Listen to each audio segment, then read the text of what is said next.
शारदीय नवरात्रि अब अपने अंतिम पड़ाव पर है। आज अष्टमी है और अष्टमी को माँ दुर्गा के माँ महागौरी स्वरूप की उपासना होती है। माँ महागौरी को श्वेतांब राधारा भी कहा जाता है। ऐसी मान्यता है कि माँ महागौरी की पूजा करने से धन, सुख, समृद्धि की प्राप्ति होती है। कैसे करें माँ महागौरी की शुभ पूजा, जानते हैं ज्योतिषाचार्य डॉक्टर वाई राखी जी से। वाई राखी जी, बहुत स्वागत है आपका। नमस्कार, जय माता दी। तो आज शारदीय नवरात्रि का लगभग 8वां दिन है और अंतिम पड़ाव माना जा रहा है। जो लोग अष्टमी पूजते हैं उनके लिए नवरात्र का ये आखिरी दिन है। कैसे करें आज माँ की पूजा अर्चना और आज के दिन का कितना महत्व? आज के दिन का महत्व वैसे भी बहुत है। शुक्ल पक्ष और कृष्ण पक्ष, हमारे यहाँ पर 2 पक्ष होते हैं और हर पक्ष की अष्टमी का कई लोग व्रत रखते हैं।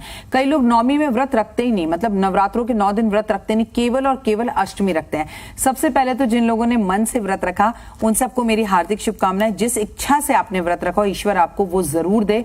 माता रानी की असीम कृपा आप पर सदैव बनी रहे, आप मुस्कुराते रहें और आपकी वजह से भी किसी के चेहरे पर मुस्कान जरूर हो। आज हम प्रत्यक्ष रूप से देवी को अपने घर बुलाते हैं और उनकी पूजा करते हैं। कोविड के बाद कुछ ऐसा सिस्टम हो गया कि 2 साल जो है कन्या पूजन हमने घर में नहीं किया, तो हम पैकेट्स बनाते हैं और घर के बाहर दे आते हैं। देखिए, हालांकि उसमें कोई बुराई नहीं है, लेकिन अगर आप देवी की 7 दिन 8 दिन भक्ति भाव से लहसुन प्याज छोड़कर बड़े शिद्दत के साथ पूजा करते हैं और फिर आप जाकर माँ को घर ही नहीं आने देते, प्रसाद बाहर बांट देते हैं, तो इससे थोड़ा नुकसान तो आपको जरूर हो सकता है। मजबूरी हो, कोविड जैसी बीमारी तो अलग बात है। तो सबसे पहले कहूंगी आज कन्याओं को घर लाएं। जब आप कन्याओं को घर लेकर आए तो लाने के बाद उनके चरण जो है वो धोएं, उनके पैर पोंछें, उन्हें एक आसन दें जैसे आपके घर में कोई मेहमान आता है। उसके बाद उन्हें आप तिलक लगाएं, उनके हाथ में मोली जरूर बांधें और उसके बाद उन्हें प्लेटें और भोजन दें और भोजन खाने के लिए हाथ जोड़कर नम्र रूप से निवेदन करें और बेहद अच्छा होगा उन्हीं के साथ बैठकर उन्हें खिलाएं और उनके हाथ से खाएं। कन्या 9 होनी चाहिए, एक हनुमान जी होने चाहिए, एक भैरव बाबा होने चाहिए। यही सेम प्रोसेस जो है वो नवमी पे भी रहेगा। और आप जब कन्याओं को पूजन करें तो उन्हें पानी भी जरूर दें, फल भी जरूर दें और सबसे बड़ी बात उन्हें पैसे यानी दक्षिणा भी जरूर दें। बिल्कुल। राखी जी, अगर हम भोजन की बात कर ही रहे हैं तो ये भी बताइएगा कि आज के दिन माता को सबसे ज्यादा क्या प्रिय है और कन्याओं को भोज कराने के लिए, कन्या भोजन कराने के लिए क्या कुछ बनाया जा सकता है जो कि उनको भी प्रिय हो और माता को भी प्रिय हो? बनाने को तो आप जिसे कहते हैं ना 56 भोग बना सकते हैं, लेकिन वो कहते हैं ना हलवे वाली, पूरी वाली, छोले वाली, तो माँ को सात्विक भोजन पसंद है। आलू की सब्जी बनाएं या आलू गोभी की सब्जी बनाएं या हलवा तो बनाना ही बनाना है। हलवा, छोले, पूरी ये तो कंपलसरी है। उसके सिवा पनीर की सब्जी उन्हें खिलाएं, लेकिन जो भी खिलाएं वो लहसुन प्याज के बिना हो और माँ को आपने भोग जरूर लगा रखा हो और इन कन्याओं को खिलाएं, इनके साथ बैठकर खाएं, इनके साथ अपना व्रत जरूर खोलें। सारा का सारा खाना घी में बनाने की कोशिश करें। अगर आर्थिक स्थिति खराब हो तो फिर आप किसी में भी बना सकते हैं। अब आपने भोजन की बात की है तो हलवे में आज के दिन केसर जरूर मिलाएं। आज के दिन आप छोले में हींग जरूर मिलाएं और कोशिश करें कि आज जब खाना आप बनाएं तो सर ढककर बनाएं। बिल्कुल, सर ढककर बनाएं और सात्विक तरीके से बनाएं, यानी कि स्नान धान करके ही आप अपने किचन में एंटर करें और पूरी श्रद्धा भक्ति के साथ माँ के लिए भोग बनाएं। राखी जी, आज के दिन क्या कोई खास मुहूर्त है जब कन्या भोजन कराया जा सकता है? देखिए, कन्या पूजन का मुहूर्त 3 बातों को समझना होता है। वैसे तो पूरा दिन कन्या पूजन होना चाहिए, लेकिन जो शास्त्र कहते हैं वो 4 बजे से पहले हो जाना ही चाहिए। जो 4 बजे का पहर है उसमें नहीं, उससे पहले हो जाना चाहिए। और बात रही कि मुहूर्त, तो देखिए सुबह उठें, आप आरती करें, आप दिया जलाएं, माँ को फूल अर्पण करें और जब आपका दुर्गा सप्तशती का जो पाठ आपने शुरू कर रखा है वो संपूर्ण हो जाए, आप घर के अंदर भोग लगाएं और सामाजिक तौर पर जो मंदिर है वहां जाकर भी माँ को हलवे छोले का भोग लगाएं। उसके बाद आप अपने घर में सुबह मतलब करीबन 7 बजे से लेकर जो 12 बजे तक कन्या पूजन का समय होता है ना, बेहतरीन समय होता है। उससे बेहतर कोई समय नहीं होता। उस टाइम पर आप अगर पूजन करें तो बेहतर होता है। जब कन्या आपके घर आए तो आप घंटी बजाते हुए इन्हें अंदर लाएं, क्योंकि कहते हैं ना चंद्र घंटा, घंटी का माँ का एक रूप है। और जब आप माँ को विदा करने के लिए जाएं तो शंख बजा कर जाएं और कहें कि माँ आप आई हो तो शुभ लाभ और दौलत, मान सम्मान, प्रतिष्ठा और यश को लेके आना। और जब माँ जाने लगे तो कहना माँ बीमारी, हारी, दुश्मनी, गुस्सा और बुरी आदतों को लेकर जाना। आप करके देखिए, आपको इसके 100% रिजल्ट 6 महीने में दिखेंगे। बिल्कुल, बोलिए, माँ से मांगिए, जरूर आपकी इच्छा माँ पूरी करके जाएंगी। आपने श्रद्धा भक्ति से उनकी पूजा की है और जरूर फल भी आपको मिलेगा ही। राखी जी, विदाई की आप बात कर रही थी, तो विदाई किस तरीके से माता की करनी है, कैसे कलश को हटाना है, कब हटाना है, ज्वार अगर लगाए हैं तो किस तरीके से वो हटाने की प्रक्रिया है, क्या विधान है? चैत्र मास के जो नवरात्रे होते हैं ना, उनमें ज्वार का इतना महत्व नहीं होता, लेकिन आप महसूस करेंगे कि ये जो शरदिया नवरात्रे होते हैं इसमें ज्यादातर लोग ज्वार बीजते हैं। पता है क्यों? क्योंकि हमारे यहाँ पर एक रिवाज है विजय तिलक, वो हमारे यहाँ दशहरे पे किया जाता है। तो ज्वार को तोड़कर भाई के कान पे लगाए जाते हैं और जैसे रक्षाबंधन होता है ऐसे विजय तिलक किया जाता है। लेकिन आपको मैं एक बात बता दूं कि हर किसी के घर ये नहीं होता। तो आज ही के दिन जब आपने कन्या पूजन कर लिया, माँ को विदा कर दिया, तो फिर आपको खेतरी, कलश और जो नारियल है वो सब कुछ आज ही उसको जो है हटाना होगा। कन्याओं के आने से पहले कलश हटाएं, कलश को ऊपर जो नारियल है उसे तोड़कर कन्याओं को ही उसे भेंट स्वरूप दें। लेकिन आप बहुत अपने आप को किस्मतवान समझें अगर वो नारियल खराब निकले। कहते हैं ना, जिसे वो चखे उसे कौन रखे। तो जिनका नारियल खराब निकलता है, ये तो 100% सच है कि माता रानी ने उनकी सभी मनोकामनाओं को पूर्ण कर लिया और उनकी बल्ले बल्ले हो गई। लेकिन जिनका नारियल सही भी, ऐसा नहीं है कि उनकी मन्नतें पूरी नहीं होंगी, लेकिन खराब होना ज्यादा अच्छा होता है। लेकिन उल्टा ही हो जाता है, लोग जब नारियल खराब देते हैं, हाँ मैंने तो इतने अच्छे से पूजा करी, क्यों मां मुझसे नाराज हो गई, ऐसा नहीं है। अब आपने जो कलश का पानी है उसको छिड़काव करना है अपने पूरे घर में, व्यापार क्षेत्र में, और बाकी तुलसी पे डाल देना है।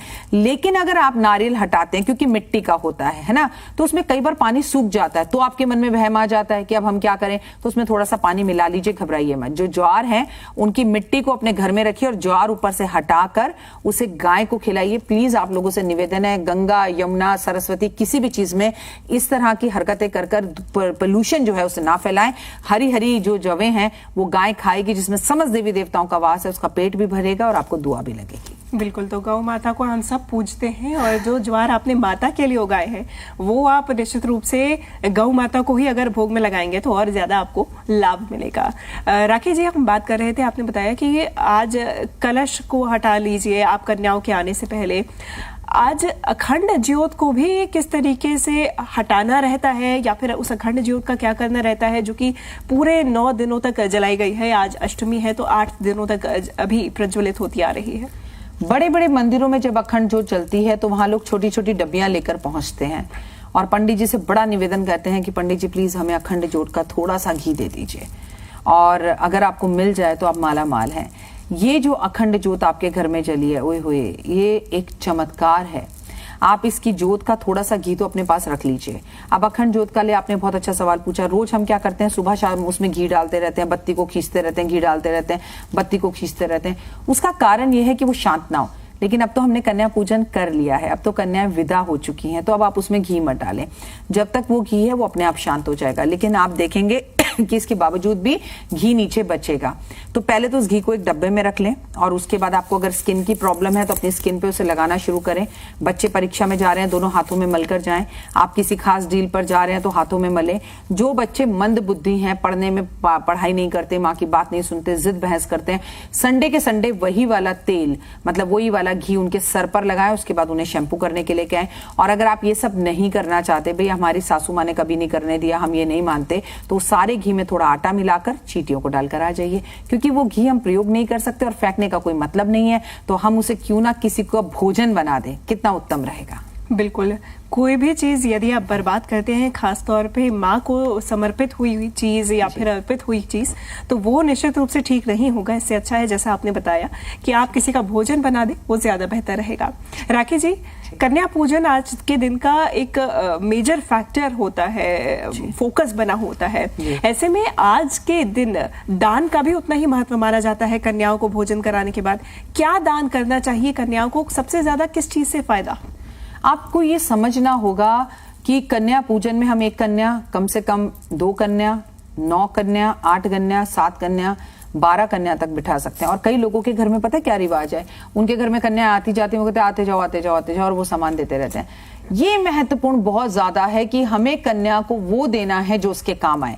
उसे स्कूल बैग दीजिए, उसे वाटर बॉटल दीजिए, उसे पेंसिल और रबड़ और शार्पनर दीजिए, किताबें, अच्छी अच्छी बुक्स दीजिए, जिससे उस बच्चों का रुझान पढ़ने में जाए। खाली ये कहने से बेटी बचाओ बेटी पढ़ाओ नहीं चलेगा, हमें बेटियों को पढ़ाने के लिए उत्साहित भी करना होगा। आप बच्चों को कपड़े दें, ऐसी चीजें जो उनको जरूरत है। अच्छा, ये बिल्कुल भी ना करें कि आपका एक बड़ा खानदान है, आप एक ज्वाइंट फैमिली के अंदर है, वहां पर 6-7 लड़कियां हैं, तो अपने ही घर की लड़कियों को बिठाकर आप जीम रहे हैं। आपको ऐसी लड़कियों को कन्या के रूप में पूजना है जो बाहर से आए, चाहे आपके पड़ोस से आए, चाहे आपके घर के आसपास के स्लम के एरिया से आए, लेकिन अपने घर की बच्चियों को भी पूजना जरूरी है। जैसे मैं कहती हूं, मां दुर्गा भवानी की आपने पूजा करी और अपनी मां को नहीं पूछा तो उस पूजा का क्या फायदा, कोई महत्व नहीं है। तो आज के दिन अपनी कन्याओं का भी पूजन करें और वो सामान उनके लिए दें जो उनके लिए महत्वपूर्ण हो और उसकी उन्हें जरूरत हो। लेकिन आप कितना भी सामान दे दीजिए, अगर उसमें पैसे नहीं है तो आपकी पूजा अधूरी है। अगर कन्याओं को केले नहीं खिलाए तो आपकी पूजा अधूरी है। ये बात याद रखिए। फल देना, पानी देना, खाना देना, उसके बाद उन्हें एक अच्छा सा बैग देना जिसमें वो सामान लेके जाएं। आपने देखा होगा अक्सर कन्याएं जाती हैं तो कहीं छोले गिरे होते हैं, कहीं हलवा गिरा होता है, तो माँ के प्रसाद का अपमान ना हो, ये ध्यान भी आप ही को रखना है। बिल्कुल। इस दौरान पाँव धो के इन तमाम कन्याओं के आलता लगाने का कितना महत्व है, क्योंकि आलता भी कई जगह पे लगाया जाता है कन्याओं के पाँव धोने के बाद, इसका कितना महत्व, कितना जरूरी? आप क्या चाहते हैं आपके घर के अंदर रंगोली हो, आप क्या चाहते हैं आपके घर के अंदर खूबसूरती हो, दौलत हो, धन हो, माँ के पैर आलता के बिना कभी नहीं होते, ये बात याद रखिएगा। लेकिन क्योंकि जमाना थोड़ा सा एडवांस है तो लोगों को लगता है ओहो इससे तो हमारा फर्श खराब हो रहा है, हमारी चद्दर खराब हो रही है। इतना मत सोचिए, वो भवानी बैठी है, वो सब कुछ देने वाली है। आलता का चाहे छोटा सा टीका लगाएं, पर बच्चियों को आलता लगाने का महत्व वैसा ही है जैसे माँ दुर्गा भवानी का कोई चित्र, कोई फोटो, कोई चीज देख लीजिए, माँ के पैर आलता के बिना कभी नहीं होते। ठीक है, तो आपको माँ का आलता लगाने का मतलब है साक्षात लक्ष्मी को अपने घर में लेके आना और स्थिर रूप से उसका वास करवाना। कई लोगों के यहाँ पर जो 6-6 महीने की छोटी कन्याएं आती है ना, वो आलता में उसके पैर डुबोकर अपने घर के मुख्य दरवाजे पर उनके पैरों की छाप भी रखते हैं कि दुर्गा भवानी के पैर हमारे साथ हैं, हमारे घर में लक्ष्मी सदैव वास करेगी। बिल्कुल। तो महत्व कितना ज्यादा है ये आप भी समझ गए हैं, तो निश्चित रूप से अब जब आप कन्या भोजन कराएंगे तो स्वागत सभी कन्याओं को इसी प्रकार कीजिएगा।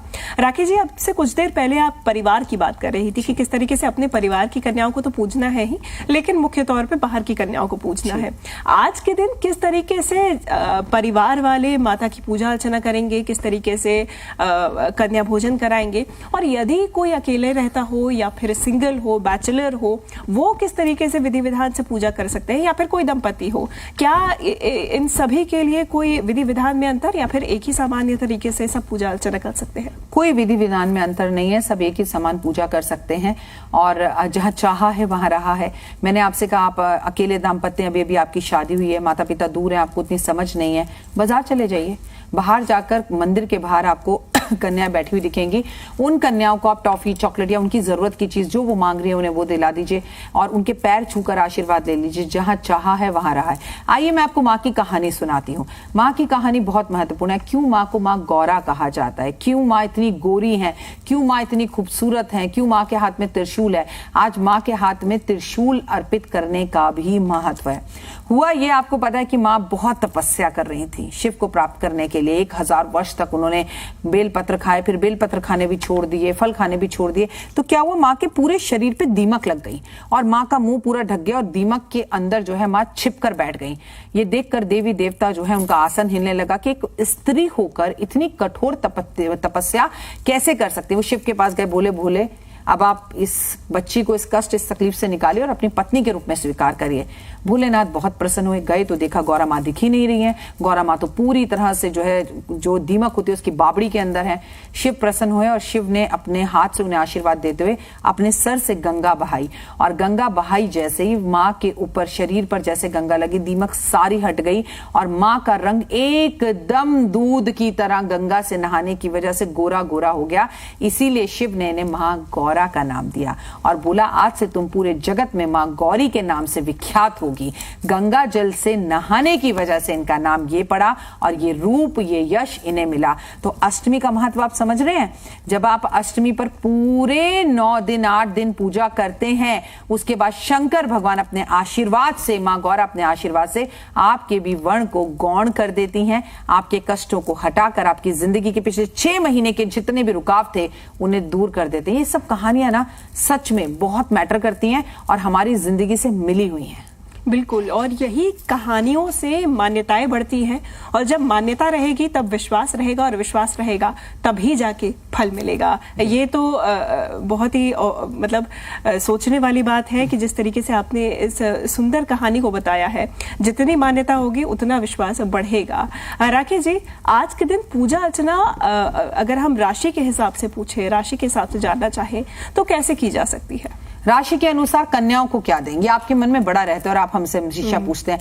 जैसे बच्ची ने पूछा, उस गुड़िया ने मुझसे कि मैम आज आलता लगाने का क्या होता है, तो मैं आपको बताऊं, आलता के साथ एक चीज बहुत महत्वपूर्ण है जो अगर आज कन्या को आप लगाते हुए इतना पैसा आएगा और वो 12 की 12 राशियों के लोग लगा सकते हैं, वो है इत्र, परफ्यूम या डियो।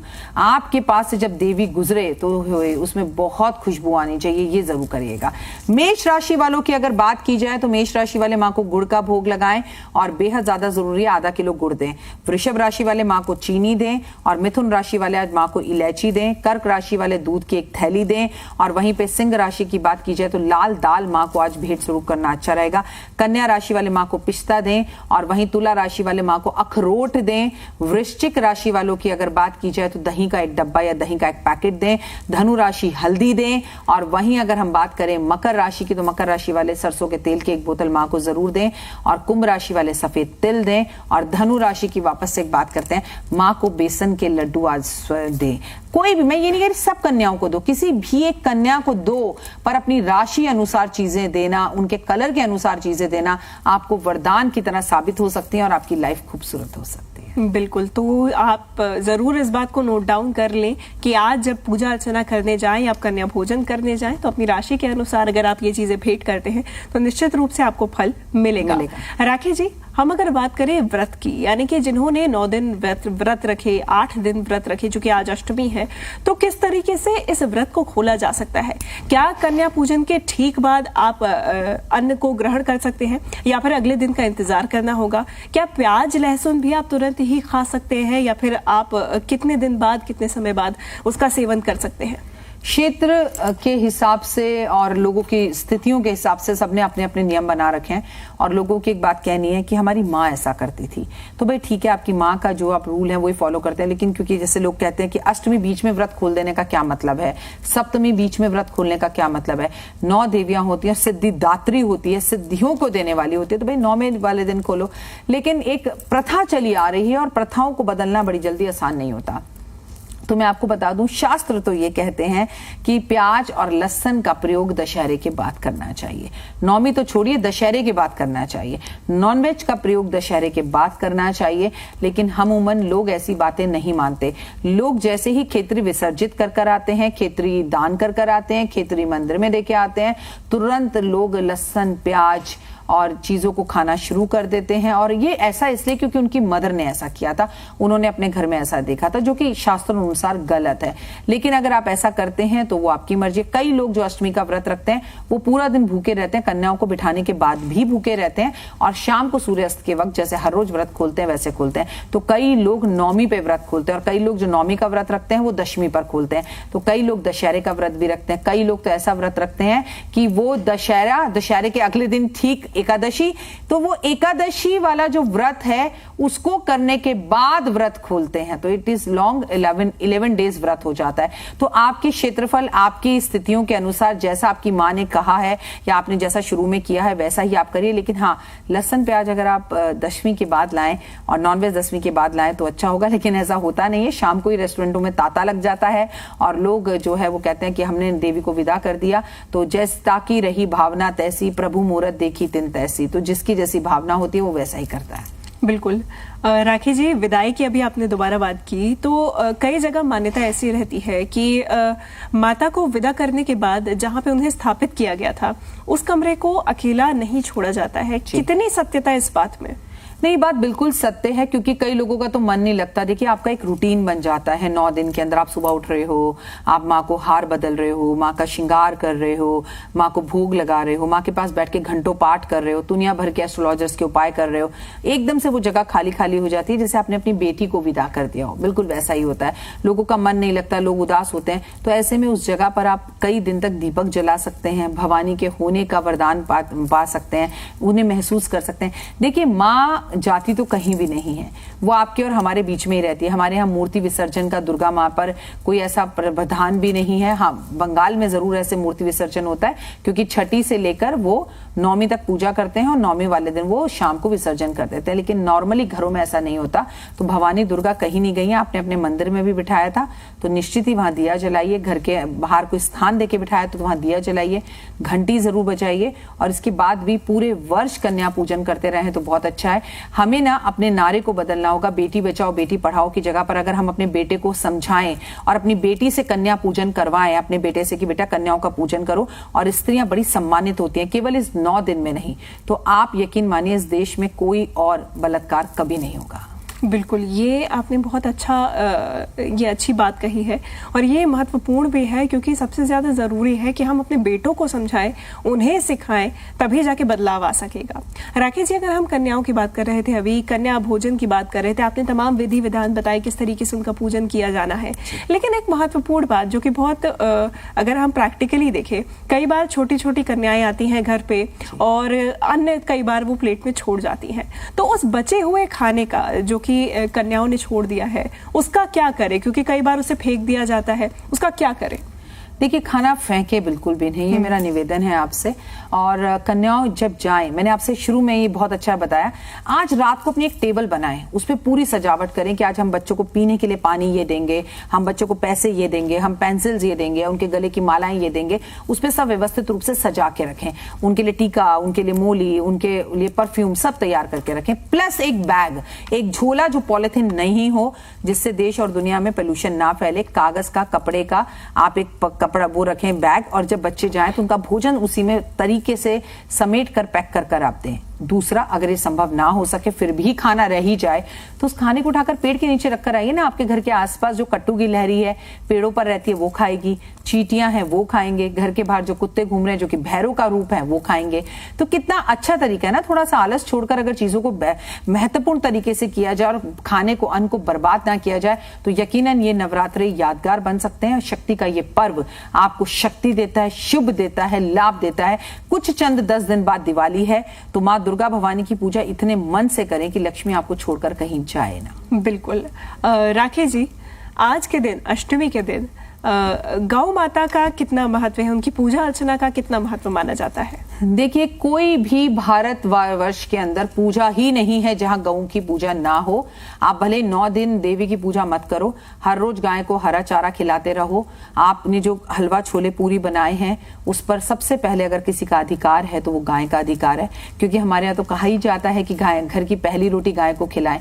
तो भाई आज भी आप घर की पूरी, हलवा, छोले गाय को खिलाकर आएं, और हो सके तो गाय को एक चुन्नी पहनाएं, हो सके तो गाय को एक गले में माला जरूर पहनाएं और गाय की साथ परिक्रमा करें। देखिए, आप ना सिर्फ नवरात्रे हैं ये मत सोचिए, अष्टमी की तिथि बेहद खास होती है। कृष्ण जन्माष्टमी बनाया जाता है, वो भी अष्टमी पर ही पैदा हुए थे, और यहाँ दुर्गा भवानी को भी अष्टमी की तिथि जो है वो समर्पित कर दी जाती है। तो हर देवी देवता की एक तिथि है, उसमें ये जो दुर्गा भवानी की अष्टमी तिथि है ना, ये अपने आप में बड़ी महत्वपूर्ण है, बड़ी ताकत, शक्ति, और आपको इतना प्रचुर धन देती है। धन देती भी है और धन टिकता भी है, लेकिन उसका सीधा प्रमाण यह है कि सुबह उठकर कबूतरों को बाजरा, गाय को रोटी, कुत्ते को दूध, चींटियों को खाना देना आपका प्रथम धर्म होना चाहिए। आप अपने मन में भोजन करें, उस भोजन को करने से पहले, अपने पेट की अग्नि को शांत करने से पहले कम से कम 4 से या 5 जीव जंतुओं को भोजन कराकर ही भोजन करें, तो ये जीवन खूबसूरत हो जाएगा। बिल्कुल। राकेश जी, अष्टमी के दिन है, यानी कि आज के दिन कौन सा रंग पहने, कौन सा रंग ना पहने, किस तरीके से आज अपना आचरण रखें, ये कितना महत्वपूर्ण? गुस्सा ना करें, कन्याओं के ऊपर भी ना करें। मैंने देखा लोगों के घर कन्या पूजन हो रही होती है, हस्बैंड वाइफ लड़ रहे होते हैं, बच्चे नहीं उठते तो माँ गुस्सा कर रही होती है। अरे वो नहीं उठ रहे या उनके भाग्य में ये नहीं लिखा, तो ये सारा काम आप स्वतः अपने आप करें, मन से करें। और आज के दिन लाल रंग के कपड़े पहने, आज के दिन पीले रंग के कपड़े पहने, आज के दिन सुनहरे रंग के कपड़े पहने। आज आप मन से तैयार हों और जब कन्याओं के चरणों में सर रखें तो कोशिश करें कि कन्याएं आपकी पीठ जो है वो थपथपाएं जरूर, आपको आशीर्वाद जरूर दें और अपने मन की इच्छा को किसी छोटी कन्या को जरूर कहें। और आप इतने समझदार इस 9 दिन में हो जाते हैं कि जब कन्याएं आएंगी, एक कन्या कोई जरूर होगी जिसकी तरफ आप बहुत आकर्षित होंगे, बहुत आकर्षित होंगे। बिल्कुल काली भी हो सकती है, बहुत सुंदर भी हो सकती है, छोटी भी हो सकती है। तो समझ जाइएगा वो भवानी और दुर्गा आपके घर आई। और हर किसी के घर ऐसा होता है, लेकिन हम चीजों को समझ नहीं पाते। तो इस बार समझिएगा, करके देखिएगा। बिल्कुल, और दर्शन भी उसी हिसाब से आप कीजिएगा कि माता आपके घर आ गई हैं, आपकी पुकार उन्होंने सुन ली है। राखी जी, आज माता को प्रसन्न करने के लिए और क्या उपाय किए जा सकते हैं? 5 महा उपाय पर बात करते हैं, ठीक है। माँ के 5 महा उपाय। सबसे पहले अपनी भूल चूक और गलतियों के लिए माफी मांगो कि हे माँ, मैं अज्ञानी बालक हूँ, दाती बख्शो तेरा ही जाया हूँ, भूल चूक हो गई, मुझे उसके लिए माफ करना। तो पहले माफी मांगो, ठीक है। दूसरा, आज आप अपने घर के अंदर जो मिट्टी का कलश है उसके अंदर आपको पानी भरकर जरूर जितनी भी चिड़ियाएं वगैरह होती हैं वहां पर रखना है। जो आपका जिसमें आप ज्वार बीजते हैं उसमें भी पानी भरकर आपको जीव जंतु और जानवरों के लिए जरूर रखना है। ये आपके एक अच्छे कर्म है और ये कर्म आपके जीवन में आगे बहुत काम आएंगे। आज, कल और दशहरे तक काले नीले रंग के कपड़े नहीं पहनने हैं। आपको दशहरे पे रावण की जलती हुई लकड़ी लाकर जरूर रखनी है, इससे दुर्गा भवानी बहुत प्रसन्न होती है। और आपने कभी सोचा कि अष्टमी पर हम 9 दिन ही माँ की पूजा क्यों करते हैं? रावण पर विजय प्राप्त करने से पहले स्वयं राम जी ने ये 9 दिन के व्रत रखे थे और सिद्धियां प्राप्त की थी देवी दुर्गा से। और ये दुनिया को, समाज को मैसेज दिया था कि चाहे वो पुरुष राम ही क्यों ना हो, स्त्री के बिना वो अधूरे हैं। तो आपको इन 5-9 दिनों में जो आपने पूजा की है उसका अत्यधिक फल अगले 6 महीने में मिलता है। अगर आपकी जवें बहुत अच्छी नहीं हुई हैं तो माँ से माफी मांगिए, उदास मत होइए। और बहुत अच्छी हुई हैं तो सर झुकाकर भगवान का धन्यवाद करिए और थैंक यू बोलिए। तो इससे आपके घर में लक्ष्मी कभी नहीं जाएगी। प्रॉब्लम यह है कि हम एक्सप्रेसिव नहीं है। प्रॉब्लम यह है कि हमारे पास जो नहीं है अभाव ही को गिनते रहते हैं, जो है उसका शुक्राना शुक्राना शुक्राना नहीं करते। तो आपसे निवेदन है, माँ का शुक्राना करें। तो ये महा उपाय है, 5 महा उपाय हैं जो आप करेंगे तो निश्चित रूप से आपकी भी पुकार माता जरूर सुनेगी। राखी जी, बहुत धन्यवाद आपका हमारे साथ इस खास पेशकश में जुड़ने के लिए। जय माता दी। इस खास पेशकश में हमारे साथ फिलहाल इतना ही, रुकेंगे एक ब्रेक के लिए।